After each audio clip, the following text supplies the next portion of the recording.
Welcome to Mental Health Monday. My name is Mick Coyle. Coming up on the programme this week. The premise of commercial imagery is to make you dissatisfied with your life. The more dissatisfied you are, the more you can consume. I'm sort of imagining that eventually just our brains turn to sort of like a gloop whereby we've just absorbed so much, we've seen so much that nothing even has an impact. It's more thinking, well, how do we slowly but surely every day twitch a bit our behavior so that we get back into a position where we are leading more than actually being on the receiving end. And I'll be reminding you how you can make connections with mental health organisations within your community. It's Mental Health Monday. The home of the UK's conversation about mental health. Welcome to Mental Health Monday. My name's Mick. Great to have you with us once again. Thanks for checking out the podcast. Always a pleasure to hear from you and for your recommendations for guests for future podcasts here at Mental Health Monday. Always happy to have them on board. If you've got recommendations, great people you know, spoken to, organisations, those with stories to tell, absolutely. Let's be hearing them. It'd be a pleasure to feature some of them in future editions. We've got a lot moving at the moment here at Mental Health Monday, and there's many conversations to come. So thank you for sticking with us on the podcast, wherever you're listening, if it's in the car, if you are on a run, if you are on a walk, if you are maybe in bed. I'll speak a bit quieter. Just settling down at the end of play. Today's conversation is one based on a subject which I don't think we've ever touched on, but it's such an obvious subject when we think about it. Our guest is Marine Tanguy. Now, Marine has written a book. The book is called The Visual Detox, How to Consume Media Without Letting It Consume You. And this is a really interesting subject because every day we see so much and we are absorbing so much, and so much of that is coming from screens and billboards, advertisements, the side of a bus, you name it, you look at it. Every second of the day, we're being hit with images, with visuals. But what's going on inside our brain that allows us to deal with that, to understand what we're looking at, and also to think critically about what we're looking at? Are we looking at a nice painting on a wall, and that's there to inspire or create a feeling of awe or wonder? Am I looking at an advert? Is that advert trying to sell me something? Am I interested in that product? Do I find that advert appealing? Oh, look, here's another advert. Do I find that advert appealing? How do I feel about that one compared to the last one? Your brain is ticking over all the time with these thoughts, dealing with the things that you are seeing. And actually, what's really interesting from Marine is that you can actually train your brain to think differently, to educate yourself about how you deal with the amount of stuff we see on a regular basis. Now, of course, as part of this conversation, we'll touch on social media. That will be a big part of it as well. But so much when you are out and about is about absorbing visuals and then your brain having to deal with them. But how does it deal with them? And how does that affect you and the way you feel about your surroundings? The book is called The Visual Detox. It's out now. And Marine at the start sets out just how many of these types of images our brains are having to deal with every day. The one I quote often is the fact that we are consuming 10,000 images a day. So let's just sit 2 seconds with the idea of 10,000 images a day. That is just simply too much. Just too much information, right?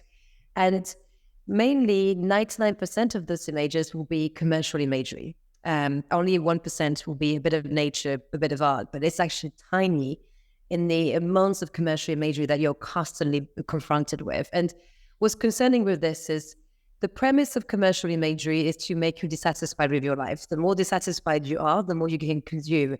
Also, the less mentally happy you'll be with yourself as you're looking at it. So first is to think, visuals, people tend to think, is it just because sometimes I go to a museum, or am I even part of this world? Is to make you acknowledge the fact that you are living in this visual world. Those 10,000 images are here to stay. They're not just your screen. There's you commuting to work. There's the adverts that you see on the tubes. You are in this visual world. And whether or not you don't want to be, that's actually irrelevant because you're part of it. I think people tend to think this is not their world, but it's very much theirs. It says in the book that the vast majority of what we learn is from sight. So obviously just sort of from a physical point of view, we've evolved in this way to be constantly picking up this information. Is there a danger that the world that we've created now is going too far in another direction, that actually we're almost being over stimulated by too many visuals, and almost our brains are losing the ability to maybe comprehend which are the ones we really need to prioritize? Yeah, and I'm sure as you asked the question, you're being concerned with it, because otherwise I think you wouldn't be asking. I think there's a big difference in, first of all, how information is being processed. So sound travels really slowly to the brain. Images travel very fast to the brain.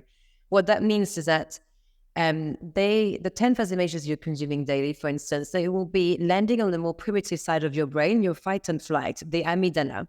And that's different to your analytical part, because you're not analyzing, you're responding straight away on affect. But as I'm saying this, you probably have been thinking, yes, that's true. Like, as I look at certain images recently, I've been triggered by them, because that's your emotional response over the analysis. The problem with emotional response is that you haven't given your time that perspective, that distance with the information, and ultimately that is also what creates this kind of triggering feeling or feeling mentally quite overwhelmed. So it's not the same type of information. I think second, also from the conversation we're having and from most conversations, you tend to remember 20%. And I don't want to undermine partially the podcast world, but the 20% is very valuable. In the visual world, you remember 60%, but again, it's not stored the same way.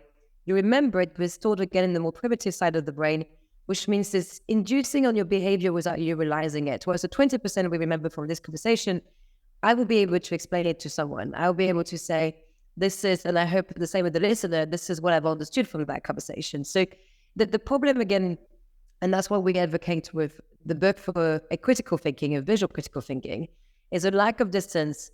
The fact that it's only affect that's responding towards those visuals makes it incredibly overwhelming. That's what makes it ultimately very worrying for the state of the brain. We talk about that sort of evolving mindset, if you like, of, you know, if you think about the caveman and somebody who might look out over their crops, or somebody who might look at, you know, the animals they've got to catch, and they might be in that forest environment. But actually, this world of 2024, it's not only is there more to look at, but also what we're looking at is, in many ways, designed to manipulate us. So it's designed for our brain not just to go, okay, the sun's out today or the moon's rising today. It's actually going, look at me, consider me, interact with me, let me distract you from something else. That's a whole other part, isn't it? And that's a human inflicted part of this conversation that we've got to talk about. I think whatever opinion is here to enforce a point of view, ultimately. I think my problem here is that there's a singular intent on most of these images, which is to push you to consume. But I think it's fair to consume. It's fair to have, again, people trying to sell products, you know? I think it's more the problem is that this is a majority of images that you're looking at. It's the same with opinions. Ultimately, it's a fair thing to have an opinion. If you're only seeing the same one, this is becoming problematic. So I will be more moderated on that point where, you know, it's less about manipulation. It's more that we are manipulated because we do not learn visual education. We do not understand how to challenge the visuals and even enter that conversation in the first place. And also right now, we are mostly faced with the same intent, which is the commercial intent. And I would like to say that you could have more civic intent, and you could have, again, visual narratives that are pushing different types of conversations in your public space. So it's about multiplying the intents, but I feel everyone will always be trying to convince you of something. It's why multiplying the intent is important. But that's an important part of the book, isn't it? I think a lot of people from a starting point would say that their visuals are just seen as face value. This is just the world around us. And actually, you talk about visual education and visual narratives, that actually there is an understanding that we can place on those visuals and almost make us question and think about what we're seeing and why. I think that's quite a big step for people to take. Can you give us a sense about how they can take those first steps and what they benefit from when they take those steps? The good news, first of all, is that 65% of us are visual learners. So actually, the world that we think is not ours is actually something that is most familiar to us. In fact, when we try visual education on 4 or 5 years old, which I've done because my eldest is 4 in his school, like, they get it. If I say, how do you feel towards the scale of that picture? How do you feel with that color? How does that color make you feel? Where are your eyes traveling to? The kids can answer perfectly. So it's supposed to regain the fact that you are not this passive person that just consume content visually. Is that you can very much interact with it. And then it's highlighting the many different ways in which you can interact with it and participate with it once you've actually been able to deconstruct again that visual language. And you've asked for clear examples. I think there's many ways. I feel, again, because what you're describing, and it's interesting to hear it from you, because I think that's what I hear a lot on the fact that this is just visual content. It's never just visual content, it's content. There's probably loads of people already just thinking digitally that you're following that actually are not inspiring you and probably are generating insecurities or creating like feelings in you that actually you're not, this is not your priorities or your values per se. So just even concentrating and making sure that the visuals you look at digitally on the apps, that you have some level of controls, because I know there's algorithm too, that you can still decide to follow according to this. When it comes to cities, what's really good and arrived through actually Black Lives Matters is that people realize that the public art that is around them represents them. So they've been more aware of the fact that like who you'll see on your streets is you and should be you, but it's not. So I feel like there's a few tips on making sure that, first of all, you take streets that you feel more inspired visually. But after this, there's a bigger conversation again. Those are our civic spaces. Do we want to accept, and I know that's a big ask and a big change, but I think that is the next step, is do we want to accept to be constantly targeted in our own public space? Because we haven't consented to this. You've consented to having a phone, you consented to having apps, you haven't consented for that constant targeting in your own public space. And maybe actually you're going to think, I want a part of it, but I also want to reject that constant targeting. And that's a different conversation that started also through Black Lives Matters. Again, who represents us? What is that space? And if it's civic, then ultimately, do we want it to be a constant targeting of commercial imagery? Is there, or have you found through the work that you've done and the research that you've done, ideal civic spaces? When we talk about spaces that people feel at home, feel rested, relaxed, where they feel part of it, are there themes that come through that you find that people warm to? I think that this is almost the irony in terms of academic studies, because all academic studies in the University of Warwick did one for like 20 years that mapped out in Europe the reactions towards exposure of commercial imagery. And as you can expect, the higher, the more miserable you feel. But then exposure to the arts and nature is very simple. People feel a lot happier. Like there's never been any study that said, I got exposed to too much art and too much nature, really can't take it anymore, is the answer. So you see it even with cities, because now also there's a real rethink on what will be centers of cities, especially as there's more deliveries being sent more directly, the retail spaces are changing. But I think it's only for you, if this evening you're kind of walking around, the place that people choose to be in is already a strong indication. And usually that's a really nice bench. There's a bit of like nature around it. There's maybe a nice square that's actually quite pedestrian, doesn't have many cars. There might be like a nice design or sculpture, architecture. Like this is the thing, is we have the answers in us. The fact that those people have just chosen to be more in that space than the total opposite space shows that, again, this is because that's something that makes it feel much happier. And I think people are starting picking up on it, and you have a lot more placemaking now where people are studying how do you ultimately recreate the centers in cities away from retail, because retail also is challenged, and redesign what that will be the future of a city with the spaces in. I think if you ask someone about a city and the sort of their favorite sort of image of a city, or if they were sort of absorbing a city image, if you like, I'm minded to think of sort of the top of the Empire State Building, where the city is below you, but also there's a lot of sky. And there's water, and you can see the park. Times Square itself is a really great place, but it's so overstimulating that if you would say pick your perfect spot, you'd want somewhere where you could take a little step back, if you like. I think we're coming, and this is the thing with that number 10,000, because it's projected that within the next few years it will again double. Like it's the rate of imagery exposure is so increasing that I think people are getting to a point where they want that detox and they want that rethink. I think first of all, so I think it's come as I can see people having a stronger conversation for it. I feel it's also, it's not taking things for granted. Like realistically, cars are only 100 years old, designed within a lot of our cities, you know. A lot of those billboards that we see are probably like 30, 40 years old. So that means that ultimately we can challenge how they're being structured and reinvent new ways. We don't just have to accept that this is what the way the space is used. And as 1 out of 2 of us will be living in cities, like ultimately it's important to understand, how do we use space? Because there's not going to be much of it. So what do we make the most of that space for? One thing I would highlight is that there's a study that just came out this week, is that 4 out of 5 billboards in the UK is in poor areas. So I think we can't talk about the topic of my book without highlighting deep inequalities between people, which is ultimately, if you're in a wealthy neighborhood, which is my case, and I'm very fortunate, I get to see really nice parks and really tiny shops and bits of art there and there. But I think what the study highlights is, according to income, your targeting and how comfortable you'll be with commercial imagery is substantially higher. Like 4 out of 5 is a crazy number.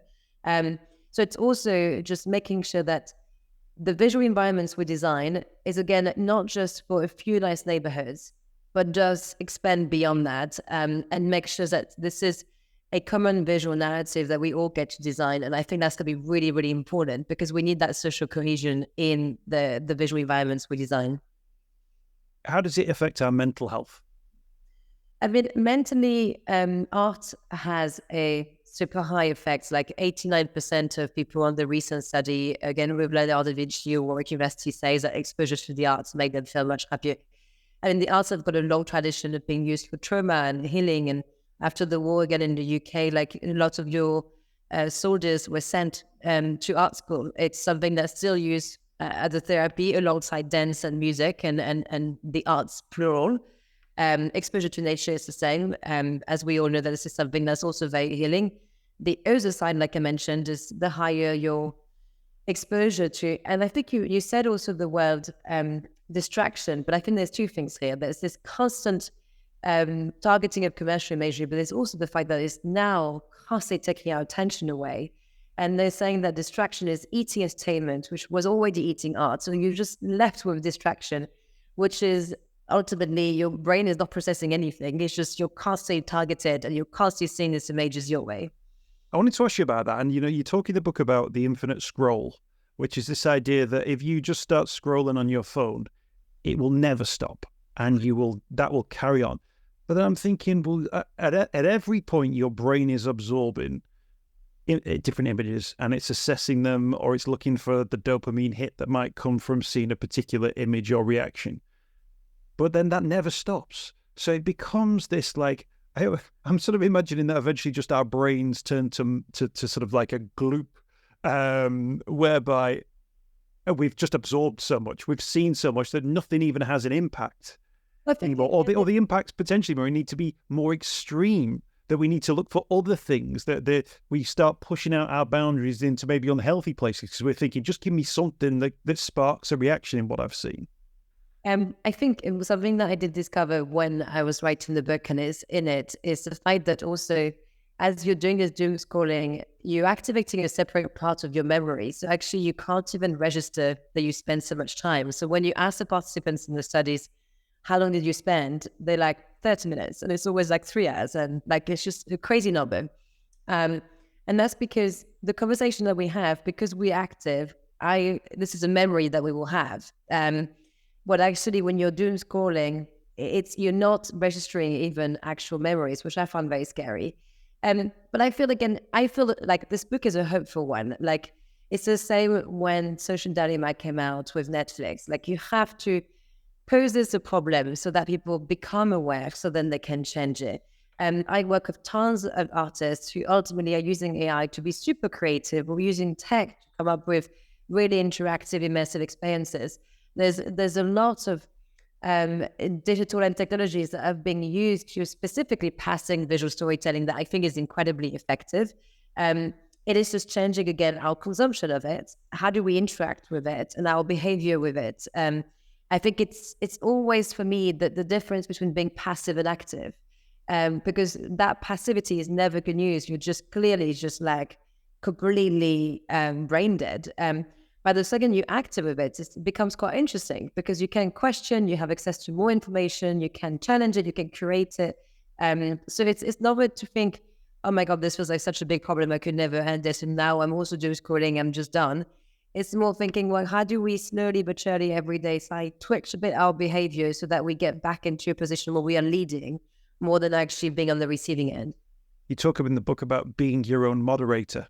So this idea that this critical thinking from the first scrolling onwards, that you're thinking, right, how do I interact with that?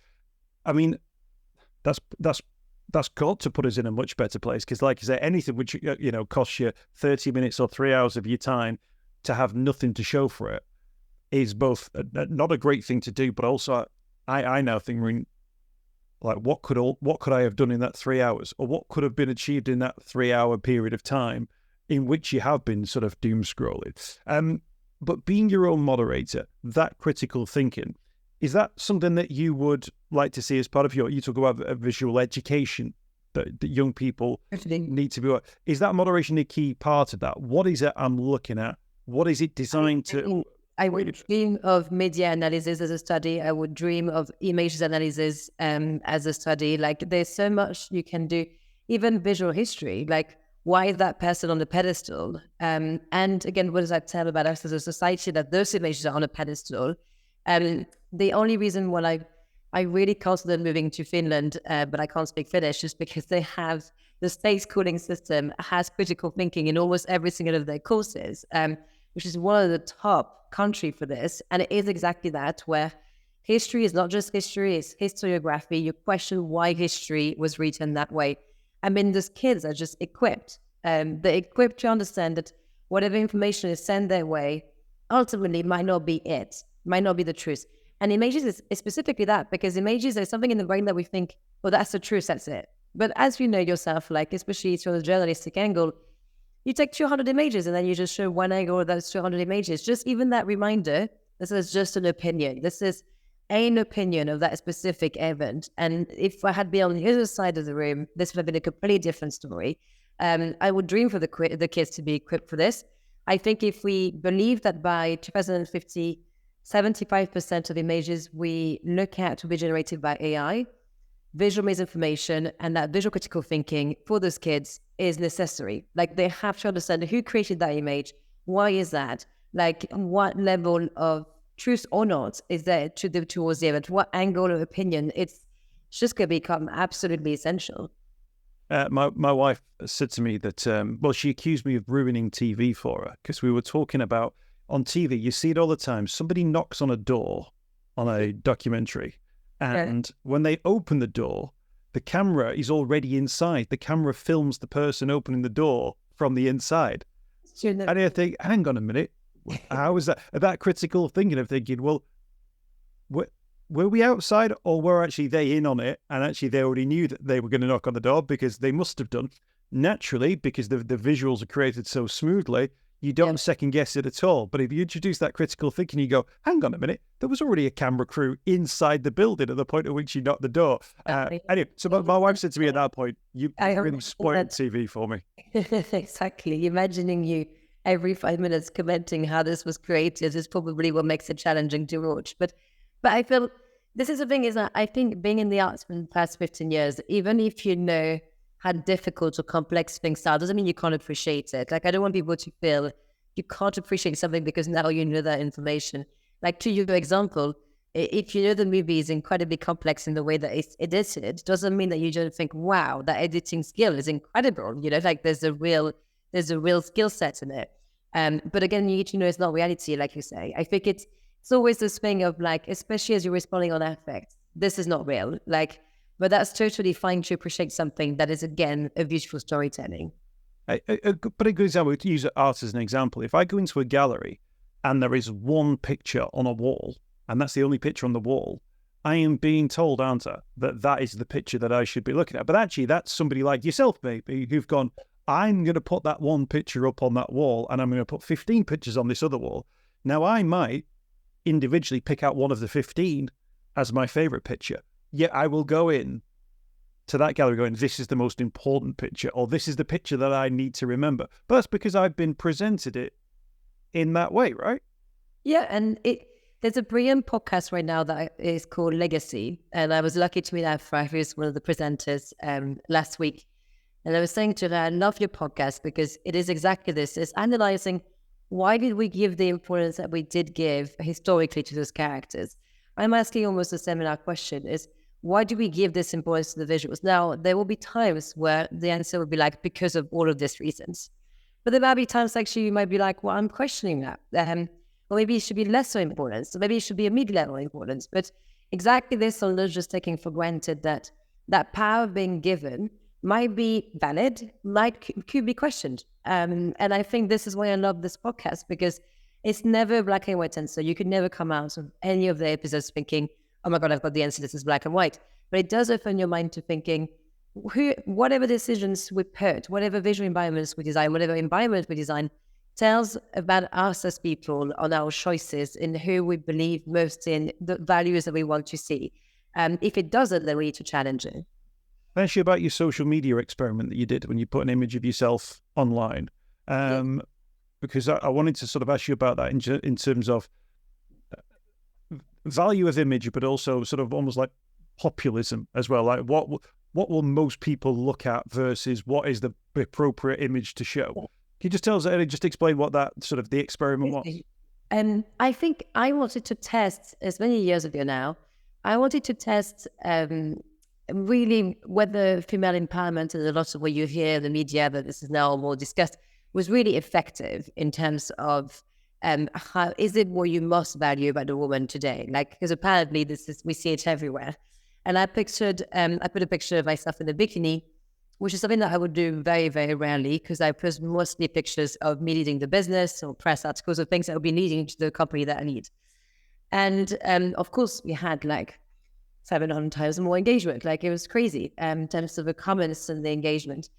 I think what it made me reflect on was many things. And actually, I'm about to give a TEDx talk next week, which is a furthering of that topic. One, it taught me about the fact that if I was 15 and I'm so much more liked for my appearance, I mean, I'm going to concentrate on that, because all of us just deeply wants to be loved and liked and conform. Well, this is all we really want. We just want to be cocooned in a place that tells us, you're valuable. So you're sending such strong signals that ultimately say your appearance is by far the most important thing, irrelevant to everything that you had done. And I had just had the full 30 under 30 within a few months difference. So it shows that this is like not as important partially, right? I think the second thing, because now it's moved on a lot in terms of my studies, so it's quite a few years later, and I think ahead of the TED next week, I think it also informs of our visual biases, because we're more subconscious visually. It shows that actually, again, that the constant objectification of women that we see daily. So, like, you are constantly seeing adverts of a young model advertising something, realistically. She's advertising ice cream, cars, whatever she's advertising, but she's advertising most things, right? So this is so ingrained in us that this is, again, making us liked and endorse those images more. So I do think it's because the people think women should be objectified. I think it's because, again, it's been so ingrained for so long that those visual biases have been pushed in so many different formats that we have ingrained those visual biases to thinking this is the most important thing. But it does concern me, because there was a study recently that came up that young women actually are having less ambition than before, that this could be affecting a 15 years old who thinks, well, my value and my worth is fully on me wearing a bikini more than anything else, I could also, what I might be tempted to say as well is that, we could go to Greece and we could go to Rome and we could find statues of the equivalent version of the bikini image in great statues in really prominent locations. And I wonder, we talk about almost as a society, we've sort of been bred to sort of view those as images, arresting images, because they're the ones that we place great value on, the Adonis, the Hercules type figure, the shapely woman figure. And that plays into sort of the perceptions of the role that men play, the great warriors, the female mother figure, sort of, and that plays out in society now, doesn't it? Over, do you see the woman as the warrior? No, because we don't have 4,000 years of history where the female warrior is the figure that you see, and that's why those visuals, I guess, are so important. And that's also where you can rewrite that storytelling. So right now, if you ask the two main AI models, OpenAI or Midjourney, who is a caring person, I'm afraid for you, that's only women. That's only images of women. You're not included as potentially being caring. If I ask who is a CEO, well, I'm not included, so there's only men. And your grey silver hair overlooking like a big tower building. What I mean by this is that this data set is not set in stone. You can start when you pull and you ask about little tips that people can do, but as you're putting a marketing presentation, you can the choice of your images could challenge those visual biases and could tell a new story. When you click on articles online or you're scrolling, which article you're going to pick again is going to reinforce or challenge some of those visual biases. Which brands do you buy for? Are they the ones that actually endorse visual biases or are trying to challenge it? There are little actions that you can take every day as you're plugged in visually that can mean that ultimately storytelling-wise you want to shift. But I think awareness therefore comes in first. You can only be aware first before you want to make those changes.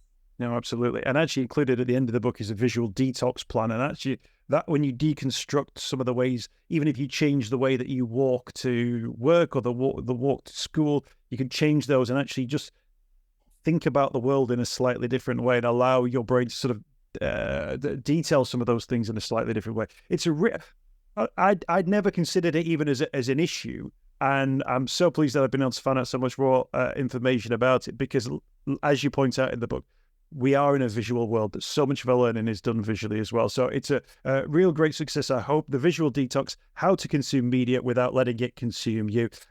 Miriam, thank you so much for your time and thank you for joining us on Mental Health Monday. Thank you so much for having me.